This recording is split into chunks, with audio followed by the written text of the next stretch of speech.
ഇതുണ്ടല്ലോ, ഇന്നലെ നമ്മൾ പഴംപൊരി ഉണ്ടാക്കിയില്ലേ, അപ്പോൾ അതിൻ്റെ മാവ് മിച്ചം വന്നുകൊണ്ട് ഉണ്ടാക്കിയ ഒരു സ്നാക്കാണ്. 5 ടേബിൾ സ്പൂൺ മൈദയിലേക്ക് ഒരു 2 ടീസ്പൂൺ കോൺഫ്ലവറും ഒരു 3 ടീസ്പൂൺ പഞ്ചസാരയും ആവശ്യത്തിന് ഉപ്പും കുറച്ച് വെള്ളവും കൂടി ഒഴിച്ച് നന്നായിട്ട് കട്ടകളൊന്നുമില്ലാതെ കലക്കിയെടുത്ത് നമ്മുടെ പഴംപൊരിയുടെ തന്നെ മാവാണ്. അത് ഇതുപോലെ ദോശ ചുടുന്ന പോലെ ഒന്ന് പരത്തി കൊടുക്കുന്നുണ്ട്. ഇനി ഒരു വശം വെന്ത് കഴിയുമ്പോൾ ഒന്ന് തിരിച്ചിട്ട് കൊടുക്കുന്നുണ്ട്.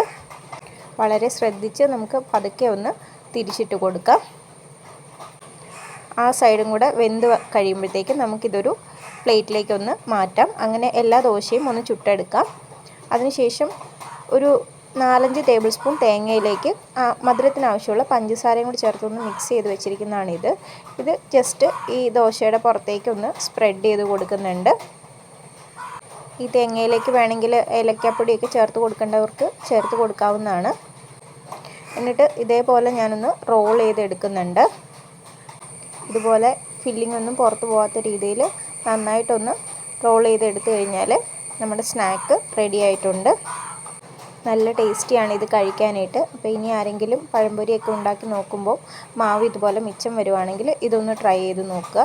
നല്ല ടേസ്റ്റിയാണ്, എല്ലാവർക്കും ഇഷ്ടപ്പെടും.